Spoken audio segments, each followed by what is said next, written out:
Friends, you have tuned to Tunnel of Dark Narrations. Thank you. I'm Turk Strongman.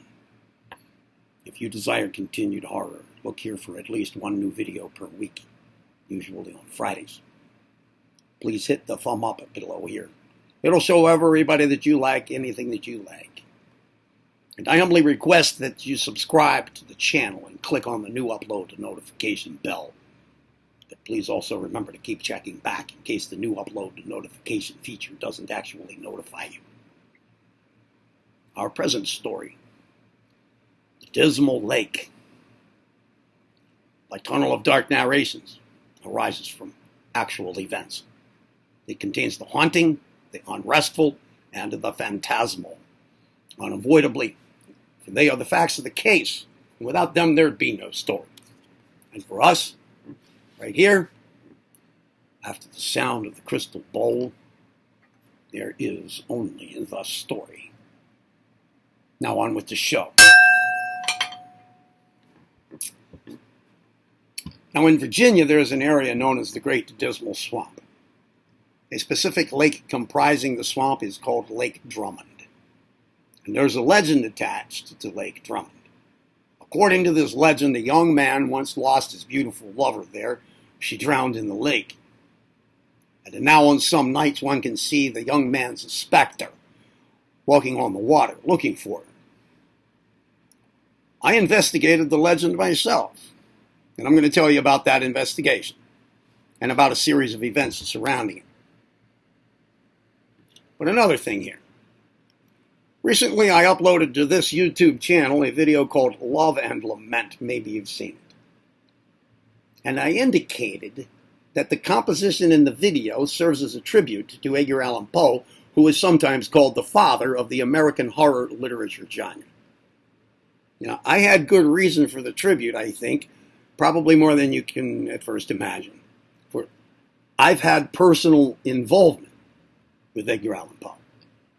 That is perhaps the best that can be had since his passing. And here I reverently share with you my personal involvement with him and how that it ties in with my investigation into the specter of Lake Drummond. All right. Let's go to the beginning. In 1981, I wrote a poem entitled In the Shadow of My Tallow. By tallow, I mean a candle made of tallow or animal fat. I lived then in New York City, 2 blocks from a church, the bells of which clamored endlessly Sunday mornings, and on frequent other occasions, keeping me from sleep. And it was said that it was those same bells, tintinnabulations, that Poe wrote of in his The Bells in November of 1849. Their incessant tolling produced in me, for many months, a noticeable mood-altering effect. I had been reading many of Poe's works at the time, too, and I increasingly felt an inspiration for my poetic writings, as though Poe himself were in my room. Now, this inspiration was partially aided by the internal environment of my apartment itself, and I'll describe that in a moment. Also, by coincidence, it was partially aided by the fact that my apartment's position was such that not only could I hear the incessantly tolling church bells, I could also peer from one of my windows down into the New York Marble Cemetery just across the street. Now, the cemetery was old.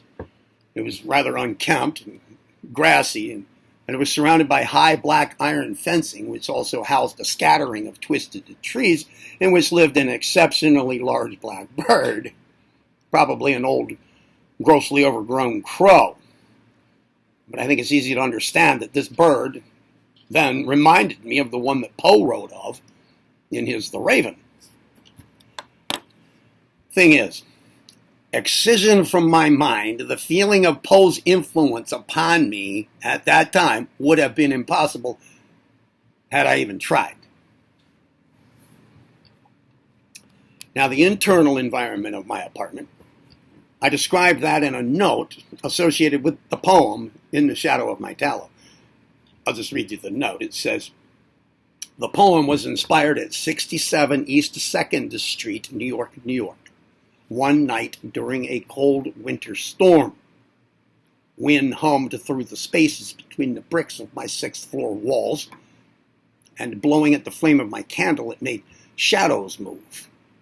It moved about the many artifacts, and the plants, and the mirrors, and other old furnishings of the room in a frenzied, I guess, phantom-like way. Snow whirled violently at my iced window panes, all loose and rattling in their rotted frames. And beside me was an empty, dust-covered, sorrowful-looking chair. As I sat in this suspenseful, haunting, and yet peaceful atmosphere, I called from memory a combination of former girlfriends while I was looking at that empty chair, which incidentally also brought to my mind the fictional Norman Bates' relationship with his dead mother in the film Psycho. It was then that I wrote In the Shadow of My Tallow, influenced undoubtedly to me by Edgar Allan Poe. Now, 7 years later, found me in the United States Navy near Virginia Beach. I had purchased a book entitled, or edited, by Thomas Olive Mabbott, The Poems of Edgar Allan Poe, Harvard University Press. Now, in the book, I learned that Poe wrote a poem called The Lake, and that he wrote it about Lake Drummond of the Great Dismal Swamp, and more specifically about the specter which haunts it. And I learned that he, Poe himself, had visited the spot before he wrote about it. So now, two things were of curiosity and interest to me. One is that I right now lived rather near the Great Dismal Swamp. And number two, the moods of Poe's The Lake and of my In the Shadow of My Tallow paralleled one another, uncannily. And of course, I remembered the conditions that inspired In the Shadow of My Tallow just 8 years before. So I decided to go to the Great Dismal Swamp and visit the lake myself. All right, well, I drove to the swamp on the evening of October 29th, 1988. And I learned that the only access to the Lake Drummond is by canoe via a 4-mile man-made channel, and I should return the following and final day of the season for canoe rental, which I did, October 30th, 1988. If ever a geographical location were determined to be conducive to poetic accomplishment, that lake is surely it. It is in the center of the wilderness. Its water is brown, tainted not in purity, but only in color by the barks of surrounding juniper, cypress, and gum trees, giving it a decisive murky appearance. Although the lake averages in depth only 6 feet across its entire 3,000-acre span, it's due to slimy accumulations of black algae clinging to multitudinous profusions of cypress remains and roots that it yields the firm impression that its depth rests on no solid floor at all. It is lone, it is eerie, it is enchanted, it is wild. Well, upon arrival at the lake, my initial interest largely involved the scenery around the lake's edges, not far from the channel. But eventually, I slowly paddled my canoe further out, and my attention drifted more toward the legend of the place, and the sorrow that it entails, and the specter it involves, and Edgar Allan Poe's former visit there, due to which he wrote The Lake. Well, I reached a spot where I stopped paddling to take a break, to rest. I was out in the lake some little way, and while just sitting there, I got the feeling the most haunting solemnness, or what would you call it, solemnity, haunting. And I got to wondering what might loom in the motionless, murky water upon which I floated. But I'd gone there for a reason. I opened my mind while sitting out there, and my hidden senses to absorb as much of the astral atmosphere as I could. Well, the combination of the atmosphere and the meditation and the contemplation ended up mesmerizing me until I fell into a trance in which I paid no mind to the setting sun. And then I ended up floating out there all night long. Well, the lake, the surrounding wilderness, and my situation now, they all combined. They felt far more chilling than the night air did. The silver moon dimly lit the nearby protruding cypress remains and roots with a ghastliness that I will always remember and never forget until the day I die. A few times I heard an animal or animals howl in the distance. The howls seemed deeper and more terrifying than I would normally expect. And now and then I heard water splashing along the shore, also some closer by. Just try to imagine this here with me, please. Imagine like the light of the moon and the stars, okay, contrasted by the darkness of everything else. And just imagine here for a moment, if, like, for example, the inherent darkness of the water itself, and then compounded by the deep darkness of the night. And yet, also, a faint, eerie glow on the water's surface, almost imperceptible, but definitely present.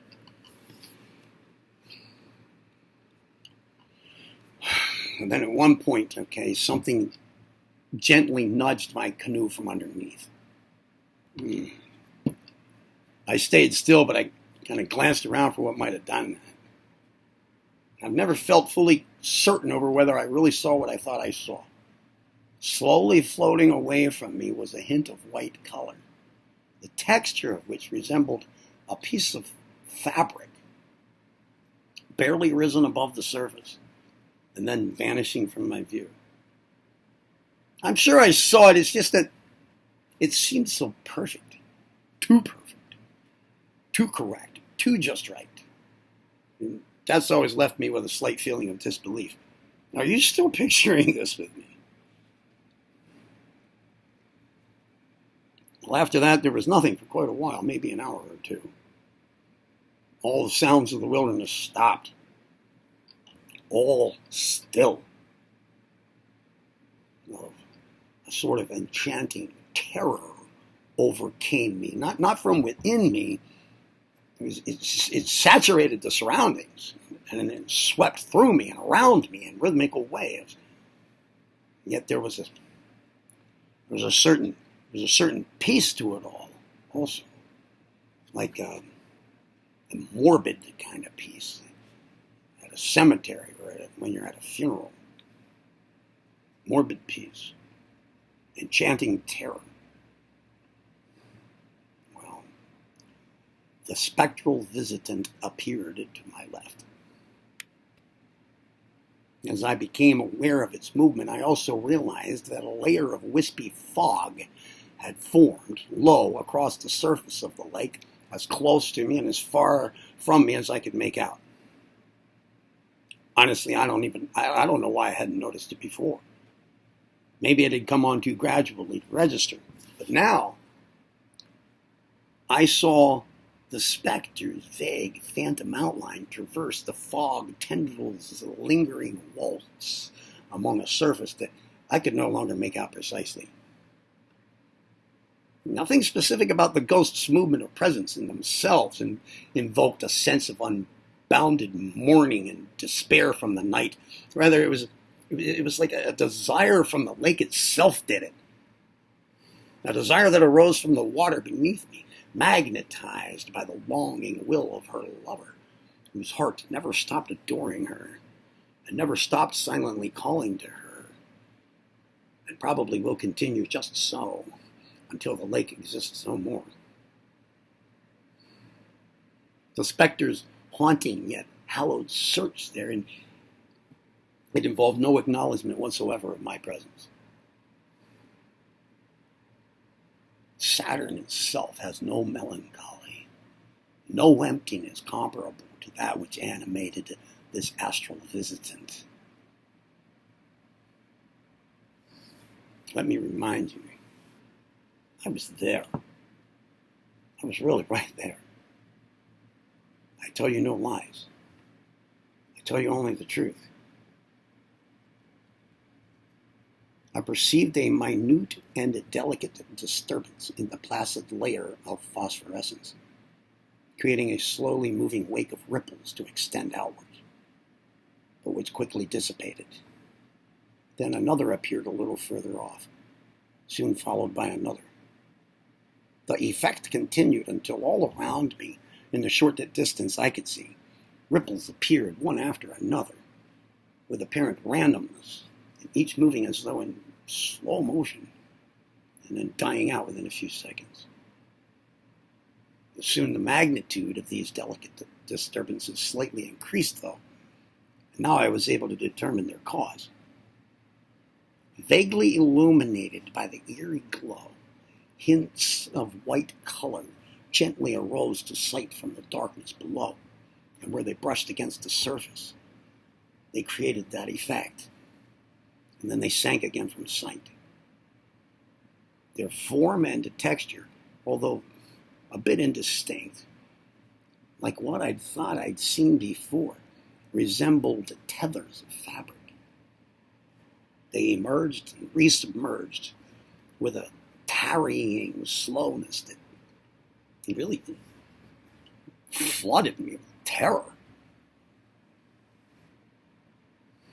I became acutely aware of the dreadful impression that I rested upon the aqueous surface of a sentient and unfathomably murky tomb. But there was no rest upon that surface for the ghost of that young man. No. It grasped at every palleted tether that it could reach, but only in vain, for each in turn slipped away too soon. In its anguish, the ghost increasingly spread itself thin, broadening its range of desperate struggle to attain once more the precious thing that it had lost long ago. But its thinness turned vapid and impotent, and I watched the apparition fade into the night. I watched the ripples wane and the last traces of white sink below, and then all lie quiet and still again. No more glow upon the surface. No more waltzing tendrils of fog. Only the dark water beneath me, and the protruding cypress remains and roots in the slight distance, and the silver moon above. But now again, the long, deep howl of some animal along the shore, and also one that answered it from the other side. I descended into a lonely reverie, in the resting heartbeat of the great dismal swamp, until at last the horizon betrayed the promise of morning light. When I returned home, I felt compelled to write. I felt compelled, in fact, to combine the most appropriate words of Poe's The Lake with those of my In the Shadow of My Tallow, according to my experience. Upon completing that task, I felt that I had finished something important. A story that had begun in the soul of the young man whose legend belongs to Lake Drummond of the Great Dismal Swamp.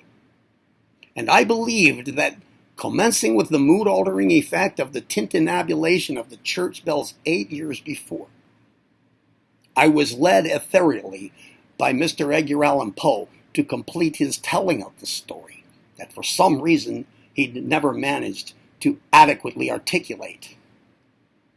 And now the job was done. And I felt a peaceful satisfaction.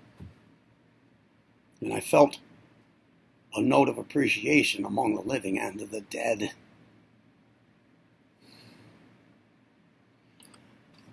I have only one more thing to tell you. the result of this poetic collaboration across the sacred veil, is called the Dismal Lake. In youth's spring it was my lot to haunt of the wide earth a spot the which I could not love the less. So lovely was the loneliness of a wild lake, with black rock bound and the tall trees that towered around. But when the night had thrown her pall upon that spot as upon all, and mystic winds would pass me by, murmuring stilly melodies, I lingered there in moments past, remembering those dear moments past. Upon those days so sweet I reminisced. The parks, our love, your jeweled kiss, your fine, fine hair on a moonlit night, golden as your skin as it played with the lights. It was then I would awake to the terror of the lone lake. Yet the terror was not fright, but a tremulous delight and a feeling undefined, springing from my purloined mind, my love for thee, now slithered away.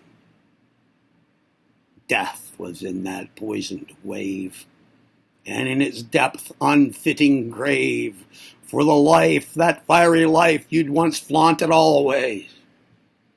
'Tis thus the last few days we'd had, and nights too few for solace to bring peace to my lone imaginings. And I see you now through my darkened eyes, in the shadow of my tower, as the sound of the stars in a dream, in the withering Eden of that dim lake.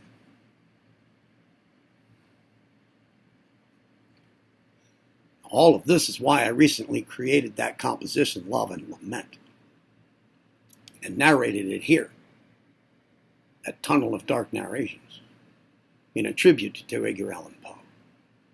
But this, the Dismal Lake, this reaches even further beyond.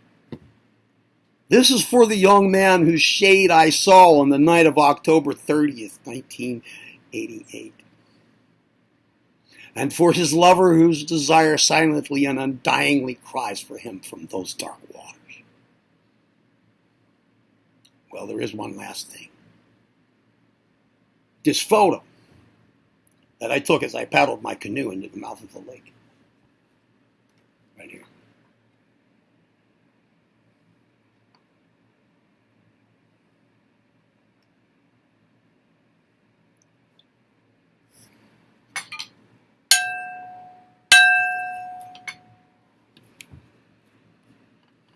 Thanks for listening to the Dismal Lake, friends.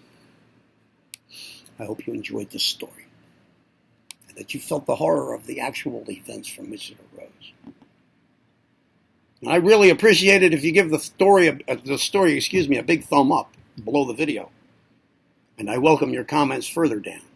But just ask it when writing your comments, you keep an open mind and you respect others. If you like this channel, feel free to support it by subscribing to it. And please always check back for weekly uploads. Lastly now, amid the noisy, confusing haste of this old world, its ghostly shadows of the past, and its vague uncertainties about the future, strive to stay alive, to be well, and to find peace in your restless soul.